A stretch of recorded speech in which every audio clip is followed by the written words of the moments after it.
Welcome to the hero's journey of VCD. Let's jump right in. Before my hero's journey, in my waking hours, I was grumpy, anxious, and always tired from feeling so exasperated all the time. And then I dreamt about it. All of these terrible feelings. It just happened over and over again. I am very good at collecting rocks. I go around picking up stressors. I hate this thing and I'll put it in my backpack. This person bothers me and I'll put it in my backpack. I feel stressed and I'll put it in my backpack. These expectations are heavy, but I'll put them in my backpack. My feelings could be summed up by Luisa, the super strong sister in Disney's Encanto. Luisa sings, "I'm the strong one. I'm not nervous. I'm as tough as the crust of the earth is under the surface." Has Hercules ever thought, "Yo, I don't want to fight Cerberus"? Under the surface, I'm pretty sure I'm worthless if I can't be of service. Pressure like a grip, grip, grip, and it won't let go. Whoa. Pressure like a tick, tick, tick, and it's ready to blow. Whoa, oh, oh. Who am I if I can't carry it all? If I falter.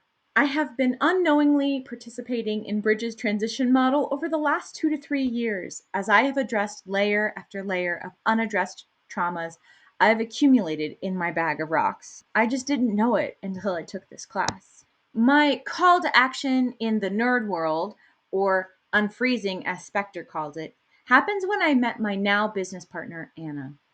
She was talking about seeing the world from a place of abundance, business as a force for good, that environmental activists and board execs are actually saying the same thing.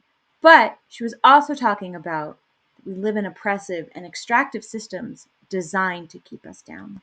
I could take the red pill and jump and reframe my perspective with some hard truths, or I could take the blue pill and return back to my regular and rather grumpy life. I took the red pill. My trusted fellow adventurers on this change journey are my business partner, my family, and my therapist. Leaving a frustrating but stable job to start a company with no models or roadmaps, I jumped right in. As Bridges talks about the stages of organizations, there was no turning back, putting our ideas on a cocktail napkin and then birthing this idea into a venture. I have overcome a lot of trials and tribulations in this change journey.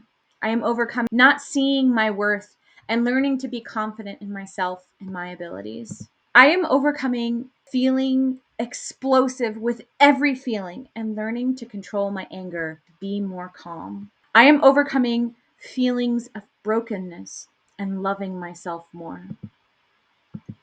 I have attended the funerals and mourned many past versions of myself as I grow and heal from trauma. In my organizational leadership class, I wrote in my final essay that in order to be able to lead myself and lead others and lead organizations, I must first give up control and forgive myself for the things I did and didn't do in the past. I didn't know the path or how to even get there, but I could feel this need for change in my bones. My therapist says that I wear a set of trauma goggles, or troggles as we call it, that distorts my perspective. The troggles are how I manifest the rocks that I carry around. Instead of rosy colored spectacles, I have all of the mud and grime and slime that I see the world through. And they're really heavy, uncomfortable, and unpleasant. I told her about this project and that I wanted to give up control. She asked, "Of what?" And I said I didn't know. But I knew I wanted to feel less stressed. And I knew that control was a huge issue for me. She asked what stressed me out. And I said everything. In my research, I found a daily stress log from the Journal of Behavior Medicine.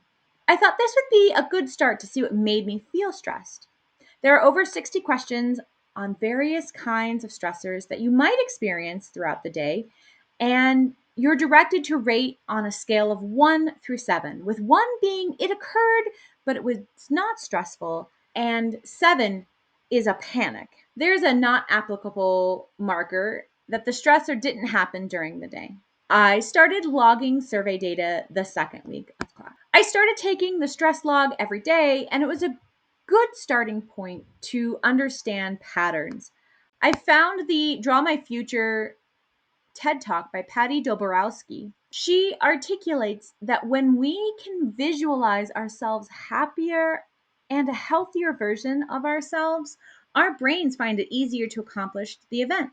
She says to draw where I am, draw where I want to be, look at the picture, close my eyes, see it, believe it, and act on it. This reminds me of Luisa's song from Disney's Encanto, where the sister stops her lament, realizing how heavy things are, and her inner voice sings, "But wait, if I could shake the crushing weight of expectations, would that free up some room for joy or relaxation or simple pleasure? Instead, we measure this growing pressure keeps growing, keep going." I broke down in tears on how relatable that is to my life. So I draw my future. The left side is anxious, both awake and asleep. The right side is me having space for fun and parties and thinking about going to the mountains. That side looks like the place I want to be. So I just need to realize what stresses me out, let it go, and have space for joy. This fits perfectly into the Bridges transition model, where the old self is very grumpy, very stressed, and very unhappy. The neutral zone is being able to control my emotions and let go of control. And the new beginning is letting those stressors go. So before we get into fighting that dragon, I just want to have this disclaimer. My team did fine. They worked and participated in ways that were expected of the project for normal humans. My journey is mine and heavily informed and distorted by my troggles. The dragon. I hate group projects. Giant boulders that I have been carrying around with me since grade school. For me, group projects mean nobody does any work and Vicky ends up doing all the work because I need people to like me and need everything to be done perfectly or I will not be lovable. It's a pattern that I have. So imagine my sheer happiness and delight when I find out we have a group project in graduate school, done remotely, in about 5 weeks. Woo. I know that this was a gift from the universe. I would like to give up control, but I really don't know what that means. So the universe complied. For the basis of this project, I experienced great loss leaving my old but very angry self, and I resisted it with lots of denial and anger. So at the beginning, I tried multiple times to organize a meeting with no response. I was super angry and anxious. There was this weird convergence of professional, school, and life that caused me to spiral out. My therapist said to me that doing my best does not mean having a nervous breakdown. She suggested that I take a step back. I do not organize meetings, take notes, volunteer for activities. I will not show up with pre-made spreadsheets, sticky notes, charts, or any of the like. I will do the work that is assigned to me and nothing more. And honestly, I felt even more attacked talking to my therapist and very resistant to the idea. I said, "What if they fail me?" My therapist responded, "So what if they do? Will that decrease your value and worth?" "No." The words simmered out of my mouth. I reluctantly acquiesced. I'm now in active grief of old self. I long to feel in control, and my old brain was telling me that I would be unlovable if I wasn't perfect. So we managed to deliver a document for our first deliverable. And then the worst case scenario happened. We were told that there was a problem with our submission and that we needed to have an emergency meeting. And I definitely spiraled out of control, grasping to old self with value and worth issues and an intense desire to control everything. I was falling apart before the emergency meeting. I was clearly in Bridges, the neutral zone of transition. I was in a wild, wild west of feelings, loneliness, despair, and wanting to run away. During the meeting, we found out that our proposal was too much. We made it too hard. And as we were on the Zoom call, we all texted each other and we agreed just to make it easier.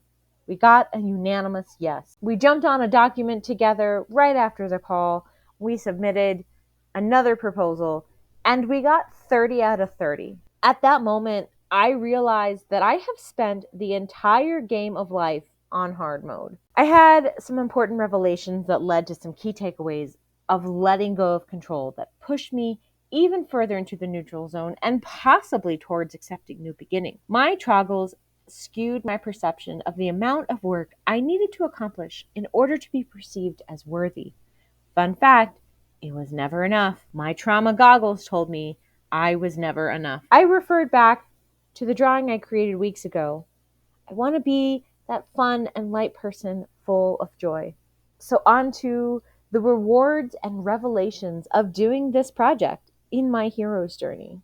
I don't think that the stress survey measured the exact thing I was looking for, but it was a great start in understanding what made me feel stressed. The flaw was that it did not account for when and how much my anxiety actually went down. 46% of the entries had no stress factors, with 17% of the categories having insignificant stressors. 17% of the categories, I had 4 or more separate levels of stress for that category. And 20% of the categories caused me a level 5 amount of stress, which is much stress to panic. There were 4 main categories of stressors, which included issues of value and worth, control, others' actions, and future thinking, which is pretty consistent with areas I want to work on. As I mentioned above, I did feel less anxious as the project continued. I felt lighter and less stressed, but this survey was not the proper tool to measure those feelings. I need to conduct more research to figure out how to fully capture and track these feelings. I would like to point out again that my team did fine. Again, this is a trauma response that I am working through for this change project. My therapist asked me a while ago, why do you carry around all of these heavy rocks with you? People don't do things unless it benefits us. I didn't have the answer until this class. Black's work says that it's easier to do the wrong thing correctly than shift to do the right thing incorrectly. And similarly, we often have a failure to see that we even need to change. Bridges and Bridges continues with that thought that we resist change because of unaddressed trauma associated with the transition between old self and new beginnings. And we know that we receive a dopamine hit from our brain when we do something right. From a trauma-informed care space, I spent most of my life either in a hypersensitive protector space or just wearing my troggles or some combination thereof. My troggles prevented me from seeing that I needed to change, even though they were heavy. And if I did happen to see it, I couldn't move because I was being rewarded by doing the wrong thing correctly. And I had the absolute fear of doing anything wrong because of issues of value and worth. This change process helped me to realize that doing my best does not mean having a nervous breakdown. I am enough. Dr. Lisa Feldman, one of the world's top neuroscientists and psychologists, said that our brains make guesses at the stimulus it's receiving. It is guessing how to process the information on how you should react. It asks, what is the stimulus most like? And then it sorts through everything you've ever seen, done, felt, or thought about, and it guesses as to what it's most like. So if you're feeling anxious, your brain is saying this situation is most like something that made you feel anxious in the past. So Dr. Feldman said, how you respond is based on the recipe you have given your brain. She reassures us that you are in control of your world and how you react. You just need to change the recipe. So here's my new recipe. We know that I have that I have been working on the game of life in hard mode for 3 decades. I don't need to create a whole new change pattern and all new synaptic connections. I don't have to I don't have to dig my way through dense forests and mountains. I already have a path that has been dug for 37 years. I see everything as being really hard. So what if I just reframed that path? What if I told my brain that the path that I've been on for 37 years is easy and everything that I do is easy? And I told myself that because I've been working so hard, that I'm actually really, really capable and that I can do these things. And being smart and capable make it easy. And finally, the expectations I put on myself is incredibly unrealistic, unkind, and unbearable. When it comes to working with others, I need to lower my shield. I need to give people the benefit of the doubt that they are doing their best with the resources that they have at their disposal at that moment. Like me, people are on various stages of their own hero's journey. My expectations of others was actually just a projection of self, and it is neither kind nor realistic to have these expectations for other people. I need to forgive myself and others for the things that occurred and did not occur. We all seek to belong, and I will continue to work on myself and use the Bridges transition model as a human centric tool to scaffold my own experience to help others lead change. And as I journey forward, I will continue to use my stress journal and the findings as a baseline going forward to see if there are any additional decreases to my stress level. I have faced some very scary dragons that I have been avoiding for 3 decades. Did I beat the dragon? No. This is a lifelong journey to work on that shadow space, to reframe fear of failure to there is no failure, there's just learning and success. I am a little bigger and a little more confident and definitely less stressed. And now my dragons are a little smaller.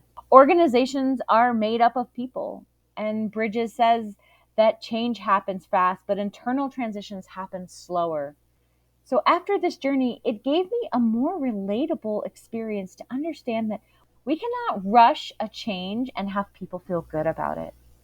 We must help our people in our organizations manage their feelings of loss as they emerge into new versions of themselves and people within the organization.